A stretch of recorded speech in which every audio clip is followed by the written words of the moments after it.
I think it's working. Let me Yeah, it looks see. like it. Yeah, it's charging. Yeah, yeah, working. Cool. Oh my God, now how I do. Okay. I'm listening there and here. It's very different. Oh yeah. Jerry makes this so easy. Yeah. Okay, so let's start. Did you want to record as well? Yeah, I put record on my computer. Okay, now you can see my screen. Yes. Yeah. So if you want to start, Adam, you speak for English, so you can just give I start and I will keep going. Yeah, that sounds good.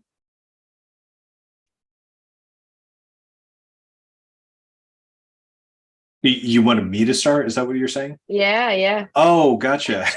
Well, sure. Yeah, I can kick You things speak off. English, so I I see don't. what you're saying. Okay, cool. Well, in that case, let me move the screen over to where my camera is so I can actually address folks. Well, hi, everyone. For anyone currently watching the stream or watching the recording after, my name is Dr. Adam Jennings. I'm joined by Tainara Bina, who is hi, who is our healthcare coordinator, or I think we still need to nail down a title for you, Tainara.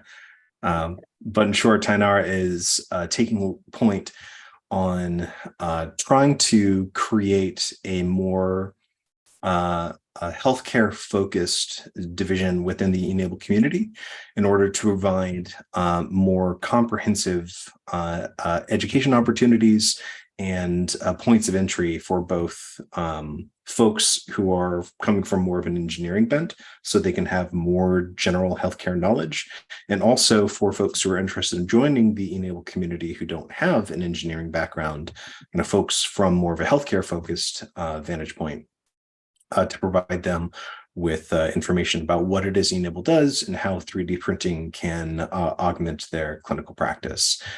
These monthly meetings are going to, or potentially bi-monthly meetings are going to be held regularly and hosted by Tainara, who is an occupational therapist based in Brazil, and has been working with both amputees in a clinical stance, and also from a 3D printing position for a number of years. She's been blending 3D printing into her own clinical practice for quite some time. So with that, Tainara, thank you so much for putting these together, and I will leave it to you. Thank you, Adam. So I'm from Brazil and my English is not so good. So I'm gonna try. So that's why my slides have a lot of words No because I problem. need to read. No problem. Because yeah, so how Adam say, I'm Tainara and I'm leading the healthcare meetings. That's not meetings just for health professionals, it's for everyone. But I think the name it's better for what me and Adam are in this field. So this is just an introduction meeting just to understand where I came from and how I want to do this and what I want to bring for you all in these months until the end of the year. So my history is I heard about 3D printing in 2017. From there, I was curious how it was possible to print things at home, how it's possible to have things in my hand where I create things and I have this to put myself on. And I finished my degree in occupational therapy and started with a friend of mine a project to produce free orthoses made by 3D printing for the public health systems in Brazil. Here, our health system, it's different from others. So it's everything for free, but sometimes we don't have the materials. So because it's very expensive. And he was my friend who was in the project with me, he was in the field of mechatronics engineering, and I was in the field of health. What bothered me was that because I didn't understand 3D printing and 3D modeling, I couldn't pass on what could be changed or improved. What we can do more, what I can help, what I can talk more. So because he couldn't explain 3D printing well, he couldn't tell me how it worked and what could be changed. So engineering and health, these two areas need to communicate with each other for the technology to be beneficial to patients. So I need to talk of health. If I am engineering, I need to talk to health, how my technology works, how 3D printing works, what it's possible, what materials I have, what machines I have. And if I'm from health, I need to explain the human body to the engineering. So I can understand 3D printers. So for me, it's not a communication between us. It's not so cool. So I decided to stop the project and start studies in the area of 3D printing to understand the materials, the machines, and 3D modeling. That way, I would be able to talk to other areas to show what is possible to realize with 3D printing in the health area. I started my master's degree without a well-defined project topic. I wanted to talk about 3D orthosis or 3D prosthesis. I didn't decide until then. From there, I started to study more about this technology by watching videos, a lot of videos in English or German, but with the translate. Reading articles, and I had help from colleagues who taught me about machines. So Laura, thank you very much. You are in my heart. You teach me so much. So I found e-NABLE and I started working with the donation of 3D prosthesis. From there, I began to find the same difficulties that everyone who starts in this area finds. What is the ideal model? What is the printing configuration? How to assemble the prosthesis? Are there prostheses for all cases on the site? So how I can choose, how it works, how I can find someone to make this prosthesis for me. If I have a 3D printer, I can make the prosthesis in my home or not. So I have this difficulty to understand how e-NABLE works. So I started my master research. I chose to make my master research a guide for people who have this doubt. I saw that the most used and indicated model for most cases was unlifted arm V2.1, currently in version 2.2, because when I started, it's just V2.1, and now it's V2.2. And they told me they are coming with V2.3. So they are getting better. I decided to develop a protocol that could assist in the production of this model and bring understanding to health professionals of how the final model should look and color issues. So it's not for just health professionals. It's for makers can make these prostheses well, and for health professionals understand how they can receive. I have to receive like this, not like this or like this or like this. So it's for the two areas. And I posted the protocol on the e-NABLE forum and received a lot of feedbacks from my research, including Adam. That's how we know each other. From this, I was able to talk more about the importance of the health professional in this area of development. I could show a little about what I developed during the donations of prostheses, such as cutlery thickeners, that's in the image here, to help people to grab the fork and can eat, and bottle cover. It's just to help people to take the bottle and open with more safety. So healthcare meetings, that's all the history, how I came here. And from all of this, we got here. I was invited to become e-NABLE's global health coordinator and assist Adam in this area. So I propose these meetings to bring more health professionals into this field, and so that we can share more about the health area with the makers. Become a meeting of exchange between health and makers. Makers, it's everyone. It's engineering, it's people in design, teachers, students, and etc. Even the health professionals are makers, but they have a different paper here in these meetings, not how makers we're gonna do. It's different. So if you want to ask, can only health professionals participate? No, this is a space to ask questions and expand our knowledge, because all the delivery processes are for people, and people, it's the most important part in e-NABLE field. So if you work with people, you should be here in this meeting. So if you want to send questions or topics you want to see here, you can send a mail or talk to me or Adam on the e-NABLE forum. And my mail is here in this slide. I have an e-NABLE mail now, so fancy.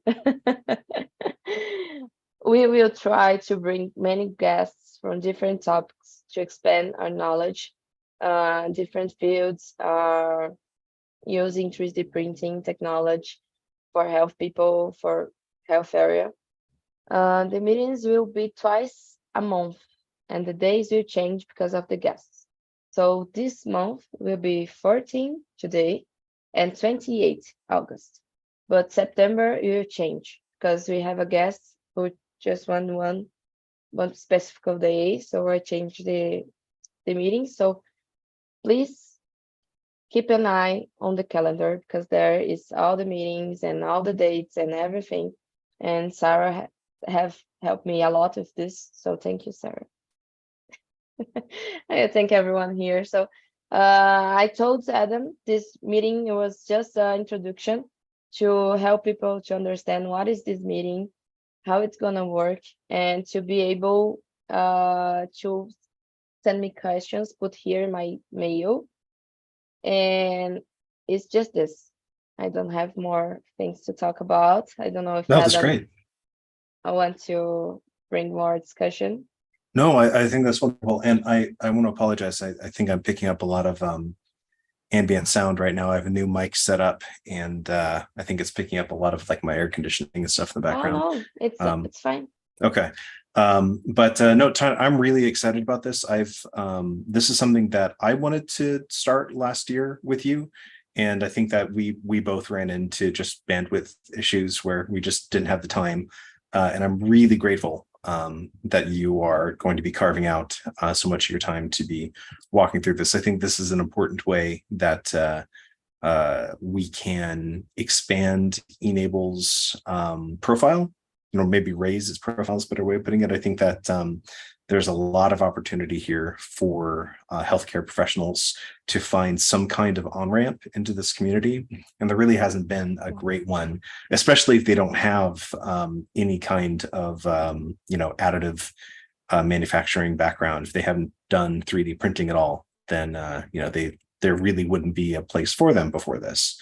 And then to your point, this is not just for healthcare folks. I think that there's also a lack of opportunity in e-NABLE right now for people to learn about, basic like biomechanics and kinesiology concepts, things that I think could be really beneficial in designing devices for folks. And I think between the two of us, I think that we could put together a lot of really interesting materials that could be useful for folks. So yeah, thank you again for putting the time to this. I actually had a couple of questions if you, I didn't really prep you for this. It occurred to me while you were talking, it might be an interesting thing to talk about. But on the subject of areas for discussion, I thought that maybe we could flex a little bit of our general anatomy knowledge, just as Yeah. a kind of a teaser for the kinds of topics that we might be covering. I've got a lot of old materials from my grad school days that I was going through, and I still have the bookmarks, and it looks like most of them are still active. And I didn't know, would you feel up to just kind of walking through some like anatomy and human function stuff? Yeah, of Okay, course. from a high level. Okay, cool. Mm, I'm gonna steal the screen if that's okay, of course. Let me stop mine and now. then I'm gonna see if it'll let me. Here we go. Do do do do. All right, so you should see. Is it sharing now? Yeah. All right, sweet. So this is a tool that I used quite a lot when I was teaching anatomy back in grad school. But this is biodigital.com. They just do a lot of 3D animations and like renders of the human body, really just top to bottom human body. But hand grip is an area where I feel like when we're getting into functional discussions about devices, grip is really what the hand ultimately is for. Yeah. It hooks, it grips, it does a couple of other things, but being able to grasp something when we're trying to make a device that looks like a hand, then that's really what we're trying to accomplish, is something that grasps. So Tanara, I was hoping, looking at this little animation here, we've got a simple cutaway of a human hand, looks like a right hand here. It's going through some simple power and pincer grip, some oppositional pincer, and Yeah. then like a full power grip here.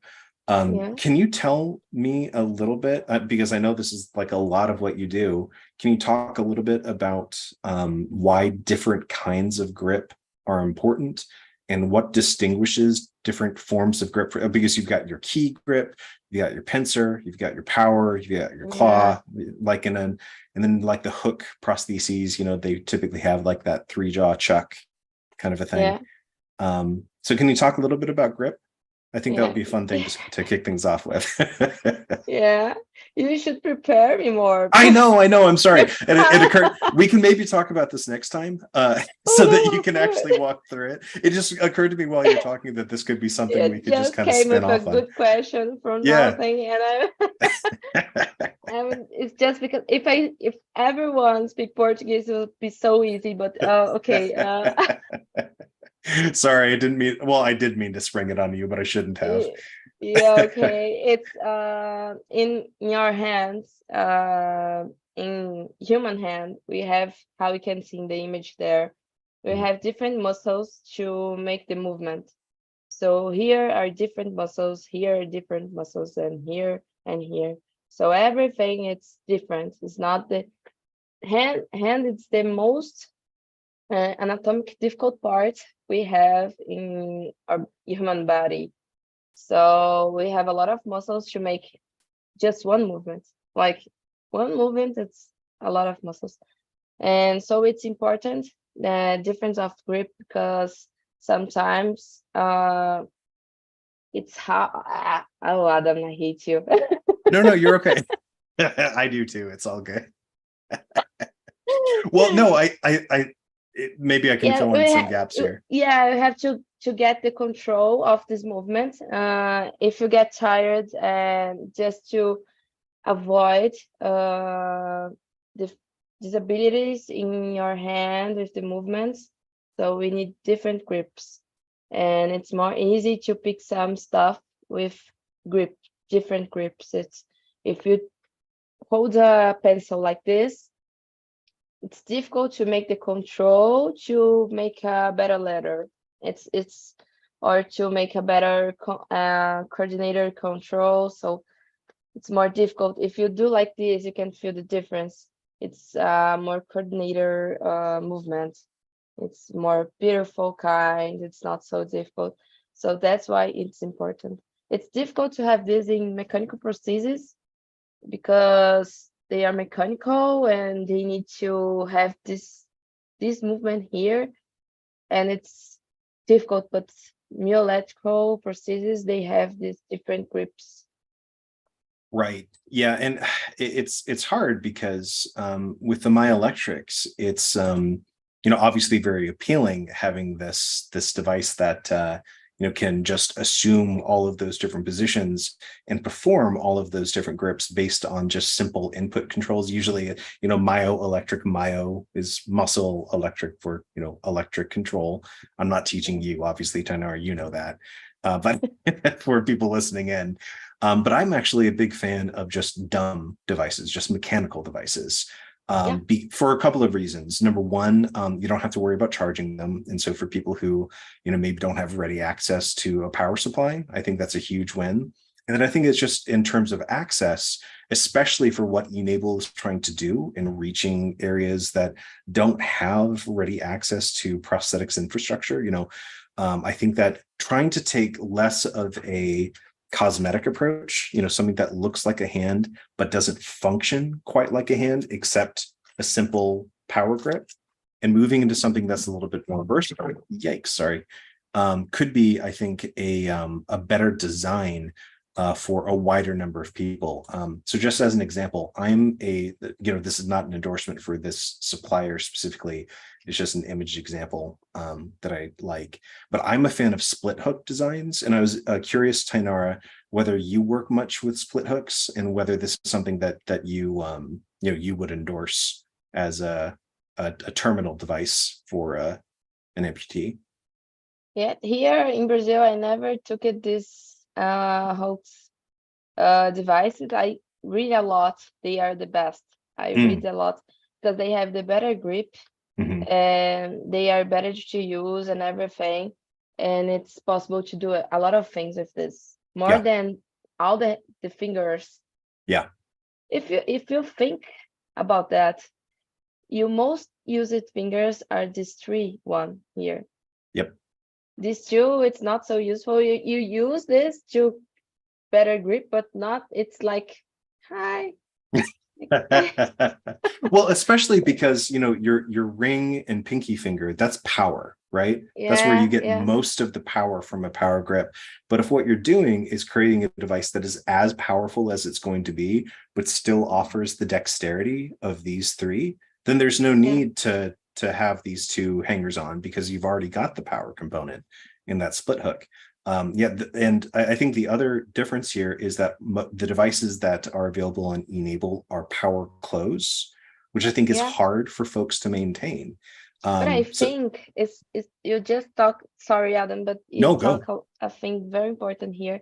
I think we just have prostheses with this grip here because everyone thinks all the fingers are important. Because when you have something happens with your hands in this finger here, you feel like useful. I can use my hand because I don't have this. And so I think everyone who make these prostheses, they think all the fingers it's important. And they think this hooks it's not so beautiful, so they are not so useful. So I think when you get into something like a nick finger, right? When you're doing like a single finger replacement, I think that it could be important to, functionally to replace the pinky if they're like interested in playing piano. Like that would be an instance where, yes, having the fifth digit there would be an advantage. But I think you're right that there's a perception that, well, we have 5 fingers, so we need to create something that looks like the replacement hand, when functionally, when you're looking at the mechanics of what they're actually doing, it's not necessary. And in fact, I would argue that it gets in the way of achieving the level of function because you're wasting force on 2 digits that maybe aren't really contributing to the task. The other thing that I wanted to just point out is that when you see devices like this, and again, Tainara, I know I'm not teaching you, this is just for anyone watching, but when you see devices that use a rubber band, that's what we would call a power open device. And I think that it would be really interesting to explore more power open designs, something that has like at rest tension in a closed state. Because what that means is that you only have to exert force to separate whatever the gripping mechanism is, whether it's a hook or something that looks a little bit more like a hand, But however that's being activated, you're only exerting force for the opening part. And then at rest, you can grasp whatever, like you mentioned writing, like holding a writing utensil. This would be ideal. Well, in my experience, people have much more success in having something that's passively gripping something with tension built into the design, instead of having to ask them to, like, activate their muscles while they're working on it. It's just very tiring. But yeah, it's interesting. Yeah, and for life, we all get problems in your hands because in the future it's the hand get tired, and so it's not so useful anymore. So everyone will get problems in their hands sometime, someday. Yeah. So it's a good point, and you bring to me a lot of point of views here. Yeah, Yeah, thank you with very no much. warning. Sorry. No, it's fine. I think if you warn me, I would be like, oh my God. So Well, what I was thinking, and maybe we can end with this and just have a half-hour call for this first one. I'd be really interested in finding. I know that you're bringing in a lot of speakers, and that's awesome. Just bringing more folks in to offer different points of view. I am always happy to talk anatomy. That's probably my, obviously I haven't been clinical for a long time. So, but anatomy was always my strongest subject. And it's the thing I get most excited about. So I would love to have a series. It's just like talking through, like, if a person has please, this level of amputation, they have these residual muscles and these yeah, kinds of things, or if they have the higher amputation, like, what the relative input of force is from, like, please, yeah, Adam, I think please. that would be really exciting. Or for I will me, it learn would be more something. too. Yeah. Well, was there anything else that you wanted to talk through, or anything that would be good to mention before we close the call? No, you took me the element of surprise, so thank you very much. If you I see won't do it this again. before, guys, I love Adam. Well, I promise I won't spring it on you again. I just got excited at the No, idea. I think we have a good material here. I Mm, think it will be good meetings, even if just me and you. sure. I know people will see later, so for me that's fine if we can bring more people to this field and for this discussion. So thank you very much for the trust. Yeah, no, well, thank you for putting in the time. I think this is good. I think this is going to be a benefit to anyone who listens in. So Okay, so I'm excited guys, about it. that's it. Thank you very much, Adam, and we see 28 August. Yep, we'll see you in 2 weeks. All right, Okay, bye. bye-bye. Bye. Let me stop here.